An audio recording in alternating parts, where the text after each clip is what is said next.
Good morning, everybody. Happy Friday. Welcome into Denver Sports Coffee Break. We've got D-Mac, we've got Jake Shapiro, Cecil Lamey also joining us on this Fridays. There is a ton to talk about in Colorado sports. But first, we got to start off with some good news about Mikko Rantanen and Nathan MacKinnon being named All-Stars for the Avalanche. No surprise there, D-Mac. I think that's awesome. Mm-hmm. And Nathan, I'm a little surprised, just a pinch. But, hey, that's great news for Mikko. Certainly earned it. He's the fastest Avalanche player to 30-plus goals. He's got 31. So well deserved. And it was on Mikko's broad Finnish shoulders that the Avs were clinging to life, waiting for everybody to get back. And so good for him. And, hey, of course, Nathan MacKinnon, he's, one of the top 5 players in the world. So anytime he's an All-Star, it's deserved. So way to go. So the Avs are represented by 3 guys at the All-Star game. I'm going to guess that's pretty good compared to everybody else. Okay, so we're going to get back to Mikko Rantanen because this is a huge accomplishment too. But why are you surprised with Nathan MacKinnon knowing that, he's just such a household name at this point? Yeah, he's established that sort of legacy where, he had some injuries. He missed, quite a few games. And I'm not saying he doesn't deserve it. It's just that he hasn't been healthy the whole season. And the numbers aren't, spectacular, but whatever. I'm not going to argue with one of the top 5 players in the world making the All-Star game. So I'm happily surprised that he's earned. Essentially, it looks like Nathan MacKinnon has earned sort of that lifetime exemption to the All-Star game, which really just the handful of top guys in the world ever achieved. So that's awesome. Okay, so are you? And I don't think Cale Makar's had an absolutely spectacular year by any means, but are you more surprised that Nathan MacKinnon made it or that Cale Makar did not? Well, Cale made it too. Cale made it. Cale's in. Wait, how did I miss that? Cale's in. 3 of them are in. They're all in. Cale was the first one to get in. How did I miss Cale getting in? I don't know. I don't know, Rachel. That's a great question. Well, I look like an idiot on this Friday because I absolutely missed that. No, Cale got in initially, and then there were 13 guys. I mean, Jake may want to check my math on that, but I think there were 13 guys then added in. So maybe that's how you missed it. That Cale already had been in, and this announcement is the other guys who got in that included MacKinnon and Rantanen. You know what? You are right. I remember that now. It's a Friday. What can I say, everybody? Hey, I'm fine. I don't throw stones at glass houses. The things that I don't know or remember or forgot are too many to mention or remember. Yeah. Trust me. I totally feel that. Okay, well, congratulations to Cale, Mikko, and Nathan MacKinnon on making the All-Star game. We wish them best of luck and hope that they have fun with it. Jake says each team got 1 All-Star a few weeks back and plus 13 last night. So I do remember that now. I actually think we talked about it here on Coffee Break too. So that's my brain just kind of flubbing around. But I do also want to get into Colin Cowherd yesterday. Had a long, almost 5-minute speech about how we learned that Russell Wilson has reached out to Sean Payton and was talking to him. Now, D-Mac, I know you might know some details or somewhat on this situation. So what can you fill us in on? I don't believe Russ was doing this in conjunction with the Broncos. I think he was acting on his own. Okay. And the form of communication is a bit vague. Was it him talking on the phone to Sean Payton? Was it a text message? What was it? So I don't know. I don't know the form of communication. The context of it, though, is pretty interesting because according to Colin Cowherd, Sean Payton is acknowledging Russell Wilson is acknowledging he's got problems that he needs to fix, which would be very different than the Russell Wilson we've been talking to throughout the course of the year. The Russell Wilson we talked to didn't want to talk about changes. Remember, we asked him about it. He goes, what do you want me to wake up earlier in the morning? Because he already wakes up at, cock-a-doodle-doo o'clock. And so that wasn't the point. That's not really where we were going with Russ, but that's what he thought. What we were suggesting or talking about is making some of the changes that I think are coming. And that is with the personal coach and the isolation factor. So maybe the changes are just more, sort of his fitness preparation and being so isolated from the rest of his teammates and doing too many things on his own. Maybe.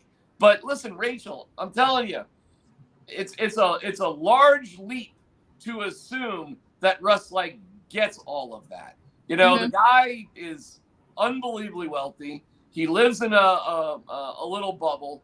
I mean, the failures were well documented, obviously. Yeah. So Russ reaching out to Sean Payton that he has a former relationship with, to me, it just sets up too much like a buddy relationship. And I keep hearing how Sean Payton will, he'll do the right thing and he'll blah, blah, blah, blah. I'm just going towards David Shaw more and more and more. And this is really interesting because of the Stanford connection, Rachel. And I would just tell the Penners, who I'm sure love watching Coffee Break, I would just tell them, trust your instincts. And if your instincts really do tell you this guy, David Shaw, who you've known for years, if you really think this is your guy and you feel strongly about him, hey, man, you bought the team. Trust your instincts. Go with it. And don't worry that he hasn't been a first-time NFL coach before. Yeah, no, I agree with you. What I find this to be interesting.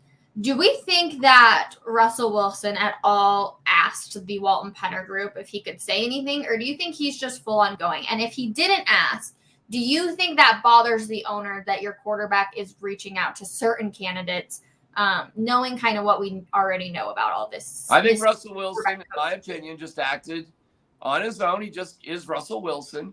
I think that, process-wise, it kind of depends on the form of communication. I listen, I'll tell you this. If I was the owner, I wouldn't be thrilled about it.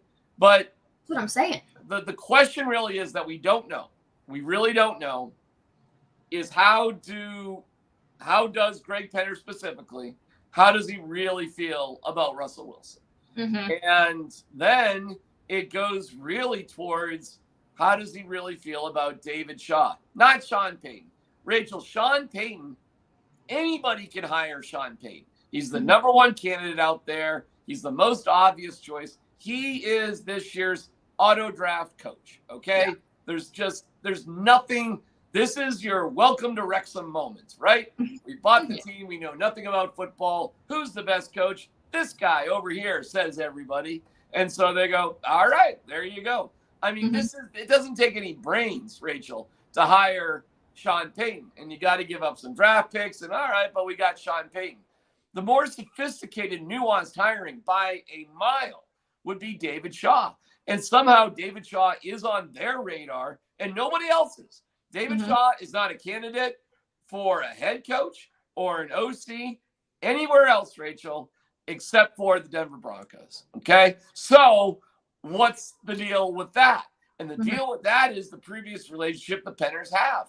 Now, I am totally biased on this, Rachel, because I'm a big David Shaw fan. I was advocating for David Shaw to be hired years ago. Rachel, I mean years and years ago, I was on the David Shaw bandwagon. So when he popped up, I was thrilled. I was like, we talked about it here on Coffee Break weeks ago before it came out.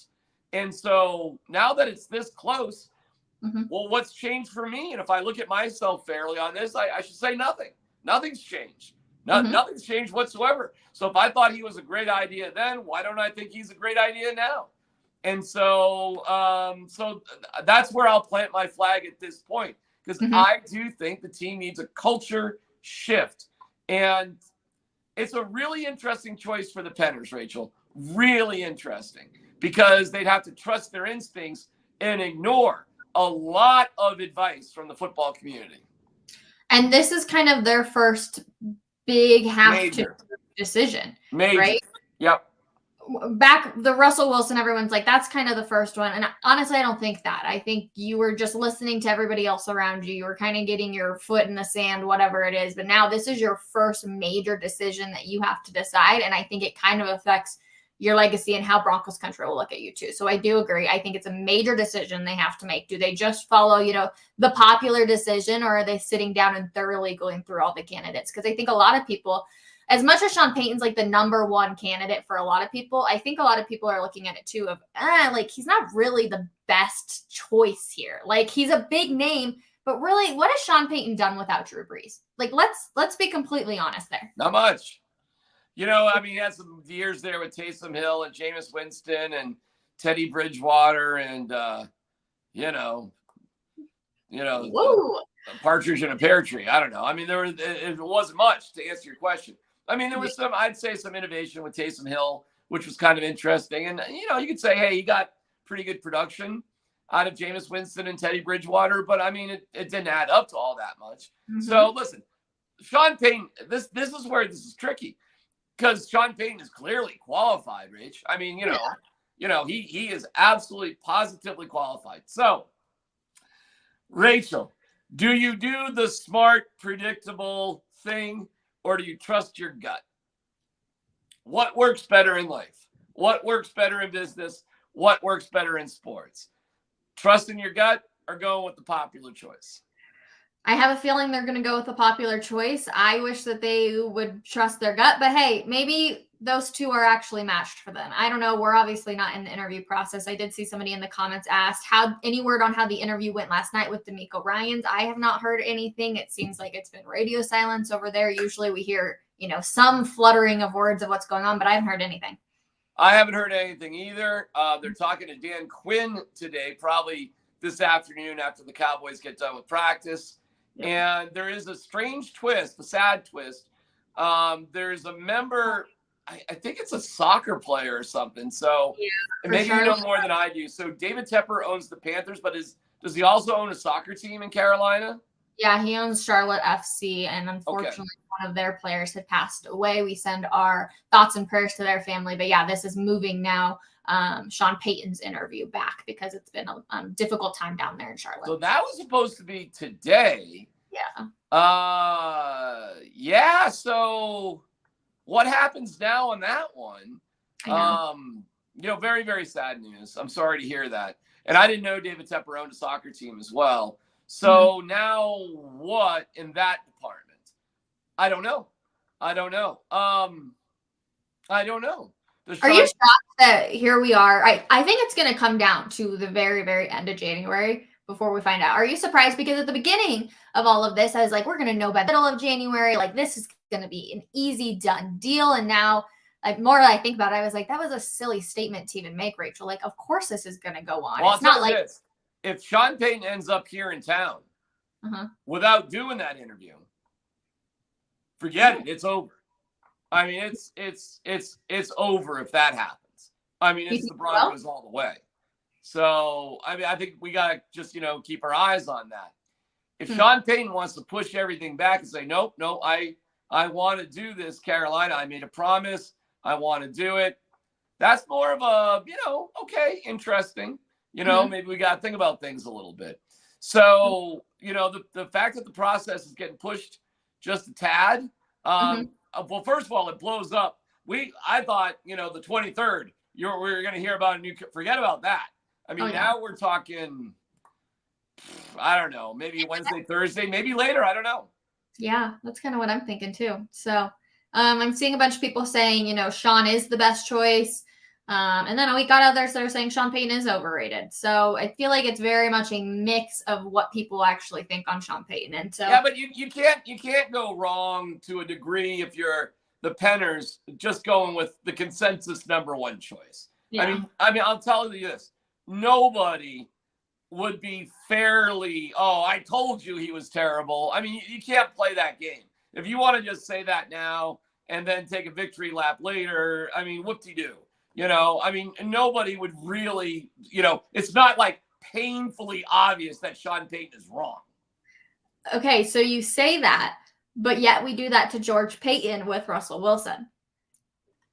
Yeah, well, I can admit a mistake too, but here's the difference. Here's where I'm critical of George Payton, because you got into that sticky wicket because you didn't do the right thing in the 2021 draft. When you took Surtain over Fields or Jones, forget about Micah Parsons or Rashawn Slater. You took a corner over a quarterback. I mean, just a massive mistake. So you got yourself into that pickle, and then you were just trying to get out of it. So when you got out of it, everybody accepted the fact you got into it in the first place and you needed a new quarterback. And all of us were just, whoa, with Russell Wilson, and who cares how much it costs. And I was one of those people too, no doubt about it. And that's when later on, we saw training camp, Rachel, and it was like, what happened? Like, all of us were sitting around looking at each other like, wait a second, what the hell's going on here? And all of that excitement. And we were just like, it'll straighten itself out, right? Like, and they're not showing all of their cards when it comes to Russell Wilson here. And then I just admit it's a mistake. And I was out there saying, yeah, go ahead, pay him, do a new contract. And that's what the Penner group got bamboozled by too. Same as I would have.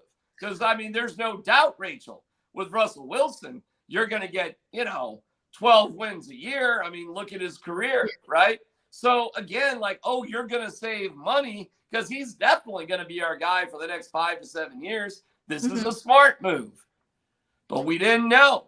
And, hindsight being unbelievably 2020, you should have waited. But I don't get, hey, Rachel, I don't get paid millions and millions to make these decisions. And even if you thought you were right to make the decision and it goes wrong, you still have to be held accountable for it not working out, theoretically. But it looks like George Paton has dodged that particular bullet, and he still remains in control. I'll tell you this. David Shaw is a nightmare for George Paton.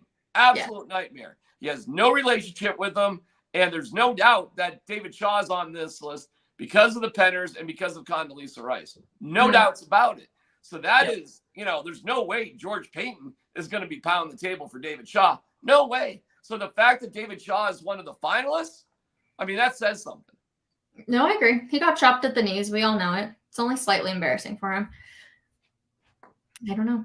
I don't think George Paton will be here after April. So that's my personal opinion. For no matter who gets hired? Yeah. I think all of the candidates. You think Sean Payton is going to fire George Paton after the draft? I don't think Sean Payton's going to, but I think that the Penner group is going to release him. Well, that's fascinating. Like, incredible draft. Like, incredible. Then you're keeping him just for his drafting abilities. I think the new coach is going to have a lot to say into who the GM is going to, whether he's staying or going. I don't know, Rachel. I think if Sean Payton gets hired, George Paton is going to be here for a little bit. I think if David Shaw gets hired, it's George Paton may be fired immediately if David Shaw gets hired. And you know what? I think with Sean Payton, George Paton is going to get a chance to sort of coexist, work together. I don't see that happening with Sean Payton. And the one guy that would lock George Paton in here for a long time is Dan Quinn. No doubt about it. I mean, if that happens, forget it. I mean, that is George Paton all the way. Did you know I've done a sit-down interview with Dan Quinn? What'd you think? Yeah, he was really nice. He was with the Falcons. Sat down, had like a 15-minute interview with him. It was fun. What was the format? What was the platform? I was in college. I was working for, or I shouldn't say working for, I was doing like an internship with a community called Galvanize. Laura Oakman, who is a Fox Sports reporter, she does this, for women looking to get into the industry. And so she did it with head coaches at the time. Now they do it with rookies so that they get media training.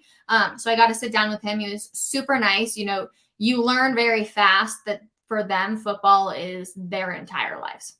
Like their entire lives. There is nothing else that matters besides the game of football. So that was kind of my first reality of like, for a lot of people, like it's a part of their life. But for those coaches, it is their entire life. So that's what I remember. But he was very nice.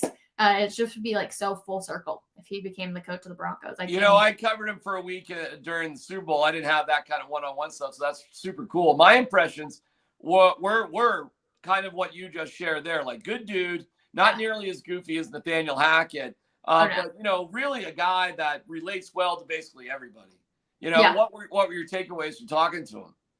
I'm trying to even remember again, my biggest one was that, football is everything to them. Like I remember walking away and I was like, this is like a new level. Like I've been around, the superstar fandoms. I've been around some of the players, but for a coach, it's their entire life. Like I think that was my biggest one. I mean, this was 8 years ago. So I don't really remember, but he was so nice and like very friendly and was willing to do it. And I think somebody of that degree who's willing to sit down with like 20 girls that have never really done anything like that, like I have a lot of respect for somebody. Rachel, how do we find the video of your interview with Dan Quinn 8 years ago.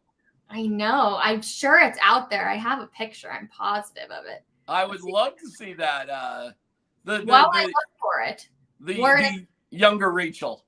Okay, I'll find the picture. But while we do that, the number 1 DB in the country, Cormani McLean, recently committed to Miami. And then, of course, he changed his mind. And a big guess where he's going. Play the clip, Jake. You choose to go.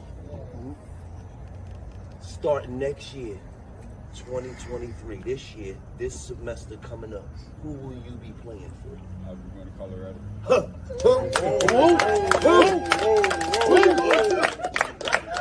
You go to University of Colorado? University of Colorado. Oh, not the Buffs.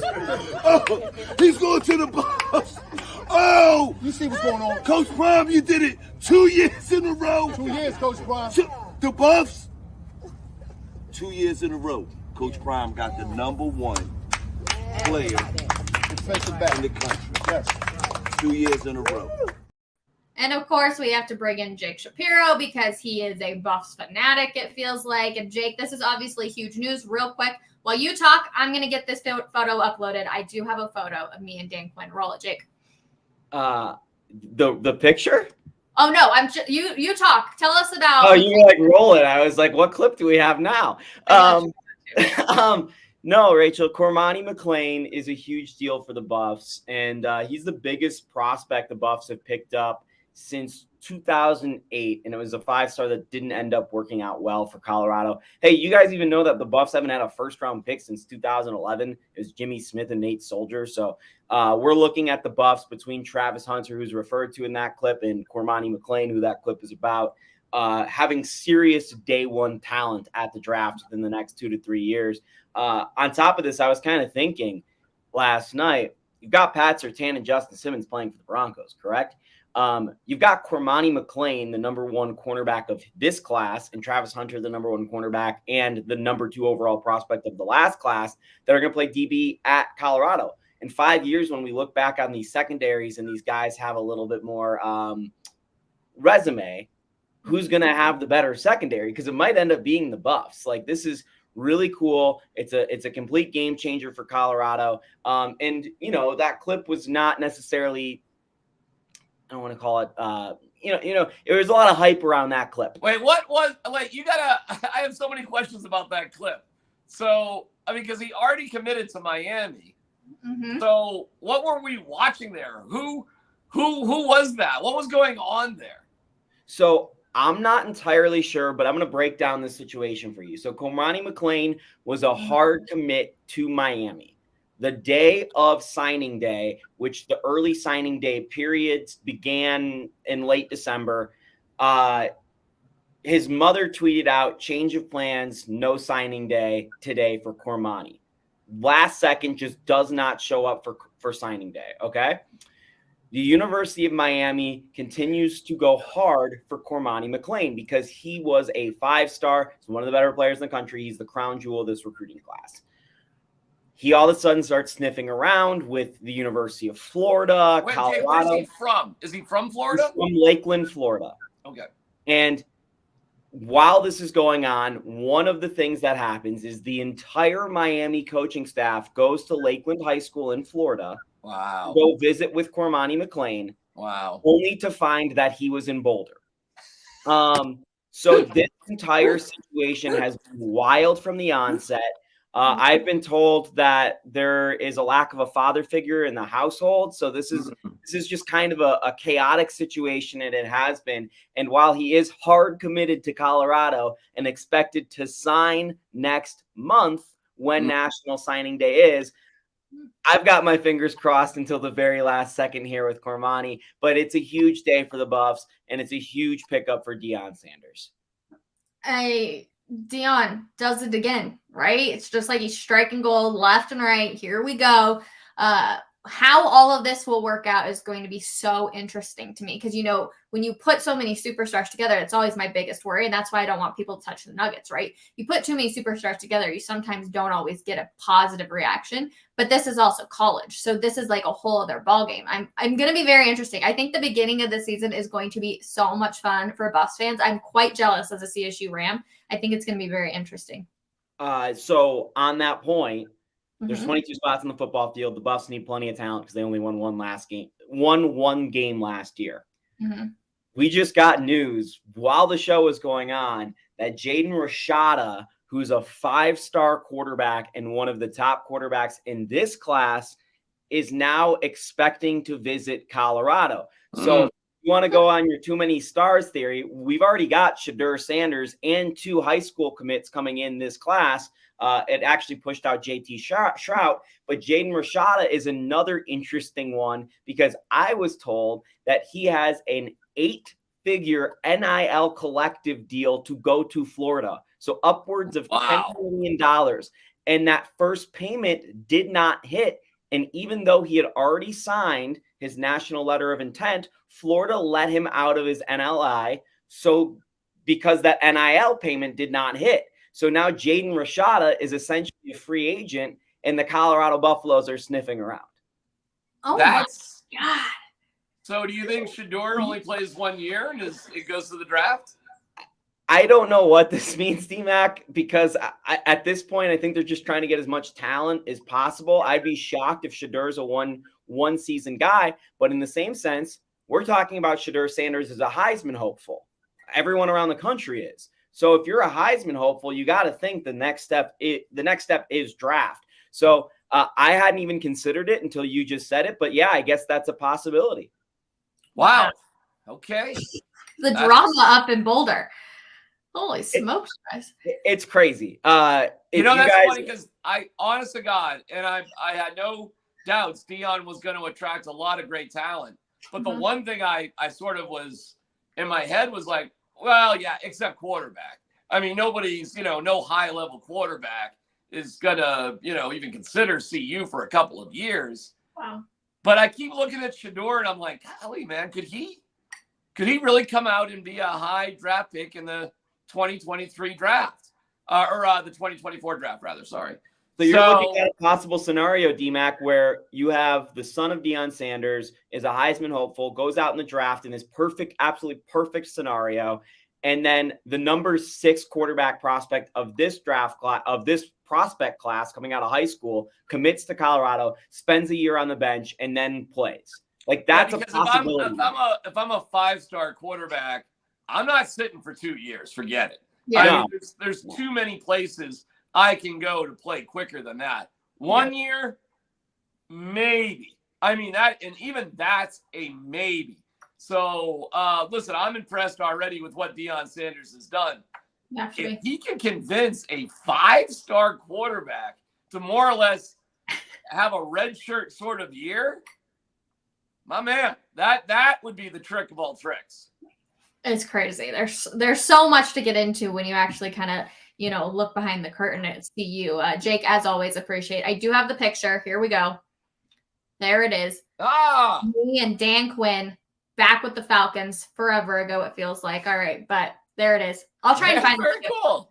Because I think it would be very interesting. I actually wonder what questions I had asked, but we will bring in Cecil Lammey because, of course, we're talking about the draft as we get ready to see, if the Broncos end up keeping their first round pick, who should they actually look to get? Cecil, good morning. How are you? I'm drinking my happy tea out of my bamboo straw, so I am happy because we're talking about the NFL draft because it's my favorite time of year, and there was one clear-cut answer. There's others, but there's one that I would love more than any other in the first round if they keep their pick, and it's Anton Harrison from Oklahoma, offensive tackle, left tackle, can play right for a year and then kick out to left tackle. The Broncos need to be thinking about the future of their left tackle position. Garrett Bowles has always been old. He's as old when he came into the league. And you got him for another year, okay. And then after that, I think you need to think about a replacement. And Anton Harrison would be that guy to come in, incredibly athletic, stronger than Garrett Bowles, has a hell of a punch, drawing some Trent Williams comparisons, which I do not like at all. Because there's certain levels, like don't ever say Barry Sanders. He's like Barry Sanders. Don't say that. Don't say he's like Trent Williams. But there are people that are putting that out there for Harrison who would be available in this top-heavy tackle class for the Denver Broncos at the end of the first round. Probably 4 go in the first round, and he's either 3rd or 4th, and hopefully 4th because the Broncos are picking and will be picking so late. All right, I have two questions for Cecil. First, why would he fall so far? Okay, so what are the deficiencies, even if they're minor? And second, I assume by what you're saying, you don't want Sean Payton because this guy wouldn't be around. Well, for me, it's about the long-term health. Is Sean Payton going to block?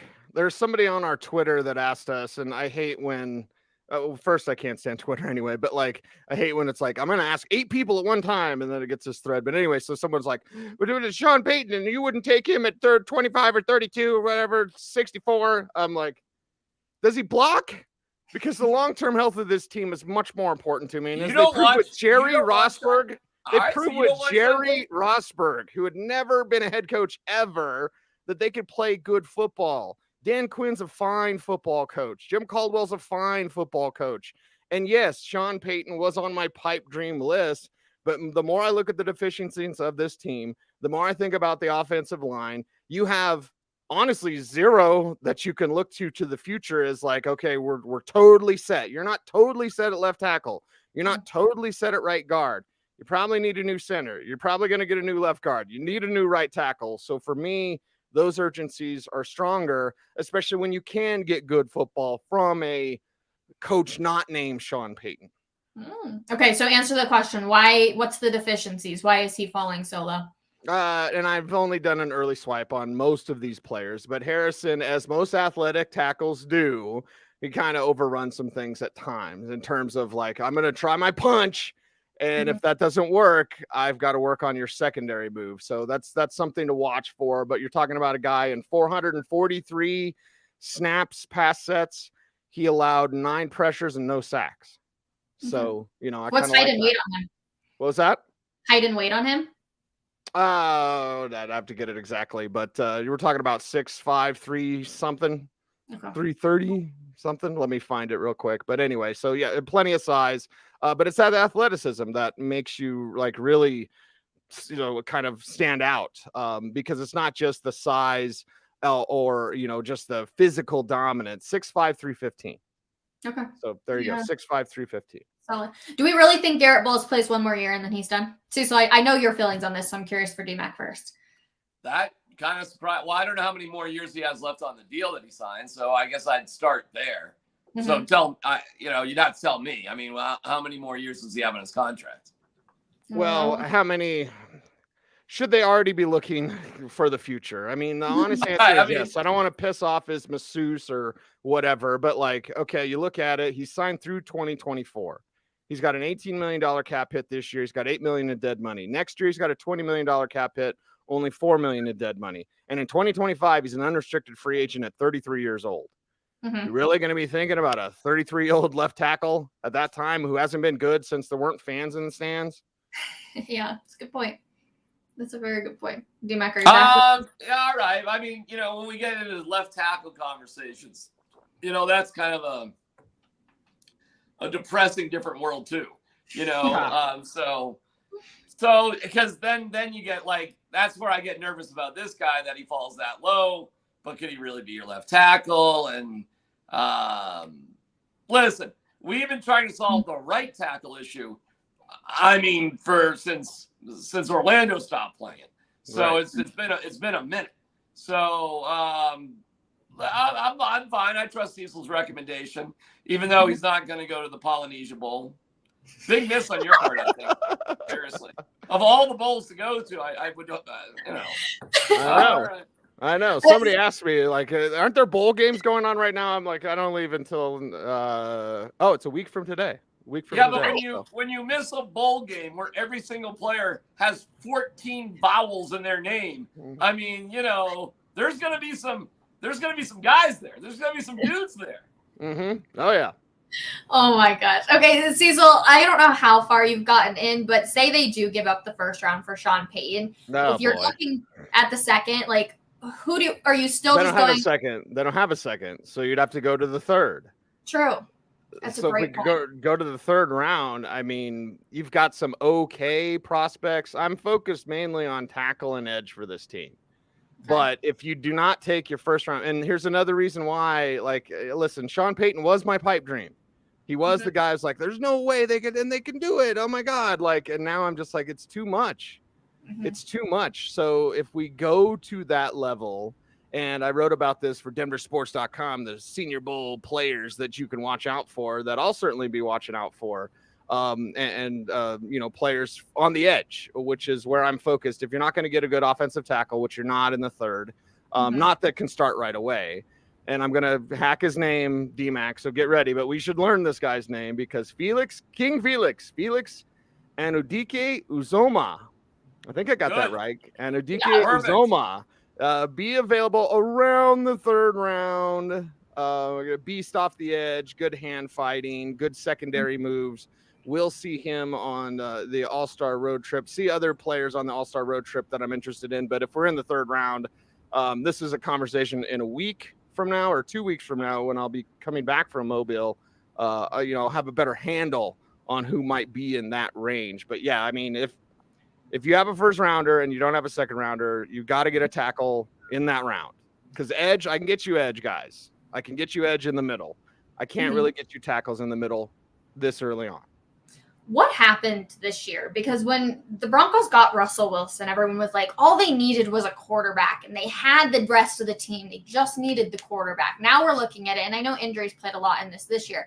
But really, what happened between then and now where we're like, they have so many deficiencies. They are missing so many key pieces to be able to make this work. Like, what happened this year, Cecil? Well, you have a window. And your window's already closed. Like you had a window that was open, and you kept messing around because you didn't find a quarterback because you didn't draft the Justin Fields. By the way, one of my Bears guys got mad at me, D-Mac, because I said you guys need to think about quarterback at number one.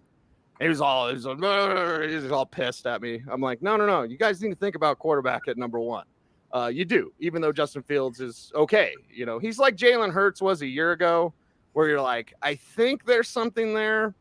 And then what did the Eagles do? They got A.J. Brown, and then Jalen Hurts blew it up. So, hopefully Justin Fields makes that step. But the Broncos have already lost that window. So we were at the end of a window. And life, just like football, Rachel, is about opportunity. When that window of opportunity is open, you go for it. The Broncos windows has closed.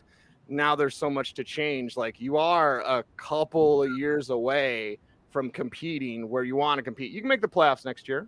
I believe that with the right coach, you can make the playoffs next year. But to compete the way you really want to compete, to build the team the way you really want to build the team, because you're still paying for Russell Wilson for one more year, you got some work to do.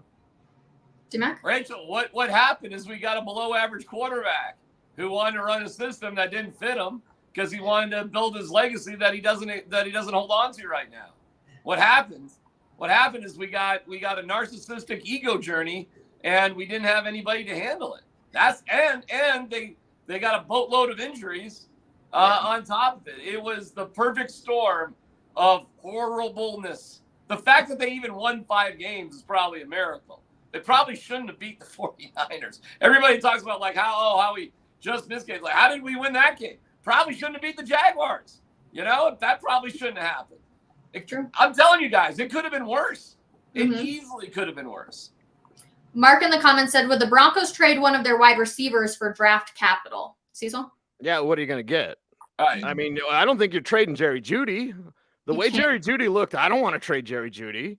Insane. What are you getting for Sutton? A 5th rounder? Yes. Maybe. Like, you're not getting anything for Tim Patrick. KJ Hamler's going to get you a bag of tea. There's nothing. You're not getting anything. So we can live in that world of like trade. Like, you're not getting anything. You have to trade something of value, a tag and trade for Draymond Jones. I mean, listen, that's interesting. That's a little interesting. That is actually kind of a tag and trade for Draymond Jones. Do you think you get a second rounder for them? Yeah. Oh, you might want it. That's a good one right there, C's. I just thought of it now because I was thinking there's a tag and trade coming for Lamar Jackson. I'm pretty sure there is. But I was just like, who could the Broncos do that to? I believe so. They got rid of Roman, or he walked away. They've said that they're going to make Lamar part of the hiring process for OC. You sure they're getting rid of Lamar? Well, are they paying him yet? Like, they're not paying him yet. They look like they got his back, and they've talked about reopening conversations. Okay, well, we shall see. I always love But in terms of value for the Broncos, there's only tag and trade. You could get value for Draymond Jones. You could. That is true. You got Patrick Surtain and you got Jerry Jeudy. You want to give up one of those two guys? Because that's what you could get. I mean, those are guys you could get quality picks for. Patrick Surtain or Jerry Jeudy. And V-Mac, this is right down your alley. I said it the other night on Denver Sports Tonight, but I really know you'll like wholeheartedly agree with this with me. We got to stop giving George Payton credit for hitting on Pat Surtain, not because of Justin Fields, not because of Micah Parsons, because everybody knew the guy was a player, right? Yeah. Like, hey, that top 10 pick that was really good, that everybody liked, that everybody thought was going to be really good, we draft. You can't be like, we got him. Like, no, you find Tariq Woolen in the 5th round, that you can get credit for as a GM. If you're a top 10 pick and you take a stud, hey, that real big stud was a stud, guys. What a find. Like, you can't do that. So we got to stop falling all over. Well, George Payton got Pat Surtain. You could have thrown a dart across the bar after many drinks and hit on Pat Surtain, okay? Like, the guy was always a stud. Ask me what I'm doing. What are you doing, It's the D-Mac? Cecil Lammy Tariq Woolen bingo card. I just want You never know when you're going to get it. Yeah, for Okay. sure. Okay, well, we do only have a few minutes left, so I want to get into this weekend because, of course, the NFL playoffs continue. So who you guys got, Jags or Chiefs? Jeez. Trevor Lawrence has never lost on a Saturday, but he's going to lose this Saturday. That's a good one. Okay, so we're all taking that is a good one. In high school, college, he's never lost on a Saturday. That's a good one, Cece. Yeah. It Tomorrow. will happen this weekend. Okay, we're all taking the Chiefs, Giants, Eagles. I know. I love Brian Dable, but it's Daniel Jones or Jalen Hurts. At the end of the day, I'm taking Jalen Hurts. Mm-hmm. You know, I'll go with the Eagles too, but I will not be surprised at all. Upset.